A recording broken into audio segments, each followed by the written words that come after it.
નમસ્કાર મિત્રો, સરકારી માહિતી યુટ્યુબ ચેનલમાં આપનું સ્વાગત છે. જીએસઆરટીસીમાં ભરતી Gujarat state road transport corporation દ્વારા જાહેર કરાઈ ભરતી હેલ્પર તરીકેની ભરતી કુલ 1658 જગ્યાઓ માટે જાહેર કરાઈ ભરતી. તો આ ભરતીમાં તમે કઈ રીતે ફોર્મ ભરી શકો છો તેની સંપૂર્ણ માહિતી આપણે આજના વિડીયોમાં મેળવીશું.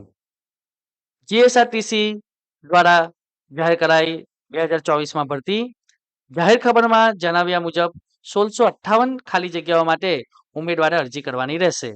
લાયકાત શું રહેશે, અરજી કઈ રીતે કરવાની રહેશે, કયા કયા ડોક્યુમેન્ટની જરૂર પડશે, ફોર્મ ભરવાની છેલ્લી તારીખ કઈ છે, એની માહિતી આપણે આજે આગળના વિડીયોમાં મેળવીશું.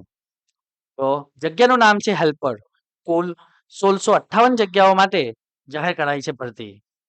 તો લાયકાત શું રહેશે? તો વય મર્યાદાની વાત કરીએ તો 18 થી 35 વર્ષ સુધીના ઉમેદવાર આમાં અરજી કરી શકશે.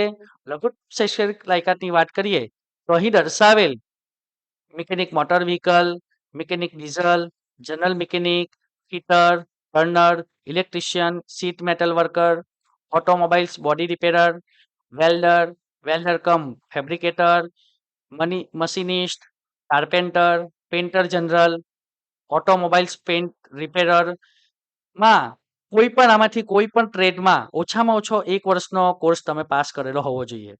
અગ્રતા માટે વધારાની શૈક્ષણિકની લાયકાતની વાત કરીએ તો તમે સરકારી, અર્ધ સરકારી, જાહેર સાહસ અથવા કોઈ પણ લિમિટેડ કે પ્રાઇવેટ કંપનીમાંથી 1 વર્ષનું એપ્રેન્ટિસ કરેલું હોવું જોઈએ અને તે પાસ કર્યા અંગેનું એનસીવીટી કે જીસીવીટીનું પ્રમાણપત્ર અને માર્કશીટ હોવી જોઈએ.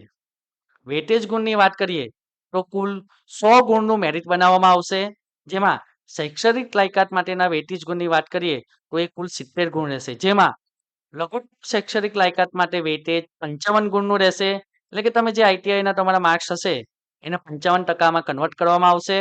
સાથે અગ્રતા માટે વધારાની શૈક્ષણિક લાયકાત છે તેનો કુલ 15% રહેશે, એટલે કે 15 ગુણ રહેશે, જેમાં તમે 1 વર્ષનું એપ્રેન્ટિસ કરેલું હશે અને એમાં જે તમે રિઝલ્ટમાં ગુણ મેળવેલા હશે એને 15%માં ફેરવવામાં આવશે. પછી ઓએમઆર પદ્ધતિથી જે સ્પર્ધાત્મક લેખિત કસોટી લેવામાં આવશે તેનો વેટેજ ગુણ 30 ગુણનું રહેશે, એટલે કે એના 30% ગણવામાં આવશે. આમ 100 ગુણનું મેરિટ બનાવવામાં આવશે. પરીક્ષા પદ્ધતિની વાત કરીએ, સૌપ્રથમ વાત કરીએ તો ઉમેદવારે જો અગ્રતા માટેની વધારાની શૈક્ષણિક લાયકાત ધરાવતા હોય તો અગ્રતા માટેની વધારાની શૈક્ષણિક લાયકાતની વિગતો અરજી પત્રકમાં અલગ દર્શાવવાની રહેશે, જેમાં પાછળથી કોઈ ફેરફારનો અવકાશ નહીં રહેશે. ઓએમઆર પદ્ધતિથી સ્પર્ધાત્મક લેખિત કસોટી 100 ગુણની પરીક્ષા લેવામાં આવશે, જેને 30 વેટેજ ગુણમાં ફેરવવામાં આવશે. એટલે કે 100 ગુણની જે પરીક્ષા હશે એમાંથી જે તમારા માર્ક્સ આવશે એને 30%માં ફેરવવામાં આવશે. અને લઘુત્તમ શૈક્ષણિક લાયકાત અગ્રતા માટેની વધારાની શૈક્ષણિક લાયકાતના કુલ 70 ગુણ રહેશે, જેની વાત આપણે આગળ કરી. અને આમાં તમે જે પણ માહિતી ભરશો, વય, જાતિ, શૈક્ષણિક લાયકાતો કે કોઈ પણ, એની ચકાસણી જ્યારે વેરિફિકેશન કરવામાં આવશે, જો કોઈ ખોટી જણાશે માહિતી તો ઉમેદવારને પસંદગીને લાયક ગણવામાં આવશે નહીં અને એની ઉમેદવારી રદ ગણવામાં આવશે. તો ખાસ ફોર્મ ભરતી વખતે એકદમ ચકાસણી કરીને તમારે ફોર્મ ભરવાનું રહેશે. લેખિત કસોટીની વાત કરીએ તો ઓએમઆર પદ્ધતિથી સ્પર્ધાત્મક લેખિત કસોટી લેવામાં આવશે, જે કુલ 100 ગુણની રહેશે અને સમય 2 કલાક રહેશે.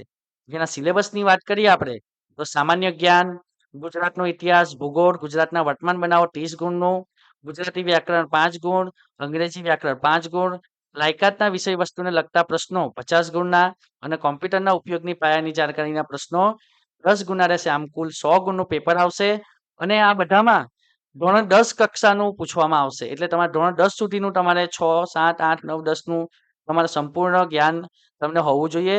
તમારે તૈયારી એમાં કરવાની રહેશે. એના પાઠ્યપુસ્તકથી તમે તૈયારી કરી શકો છો.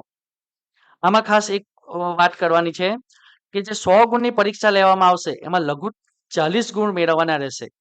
એટલે કે જો તમે 40 થી ઓછા ગુણ મેળવશો તો ઉમેદવાર નાપાસ ગણવામાં આવશે. અને હા, 40 ગુણ મેળવી લેશો તમે એટલે તમે આ નોકરી મેળવવા માટે લાયક છો એવું નથી.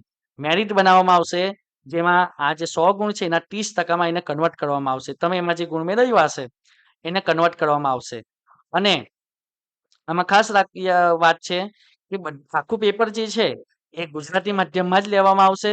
ખાલી જે અંગ્રેજી વ્યાકરણ છે જે 5 ગુણનું છે તે માત્ર અંગ્રેજીમાં પૂછવામાં આવશે.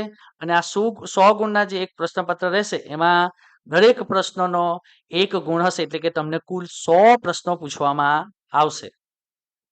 પગાર ધોરણની વાત કરીએ તો પસંદગી પામનાર ઉમેદવારને હેલ્પર કક્ષામાં 5 વર્ષ માટે માસિક રૂપિયા 21,100 ફિક્સ પગારથી આપવામાં આવશે. કરાર આધારિત નિમણૂક આપવામાં આવશે. ત્યારબાદ 5 વર્ષ પૂરા થયાથી તેમને કાયમી નિમણૂક આપવામાં આવશે. પરંતુ જો તમારી સેવાઓ સંતોષકારક જણાશે તો તમને મૂળ પગારમાં નિયમિત નિમણૂક આપવામાં આવશે.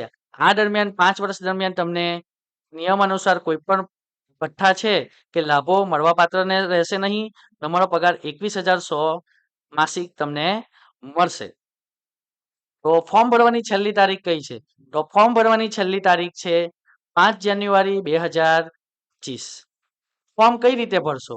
તો આ ભરતીના ફોર્મ તમારે ઓનલાઈન ભરવાના છે.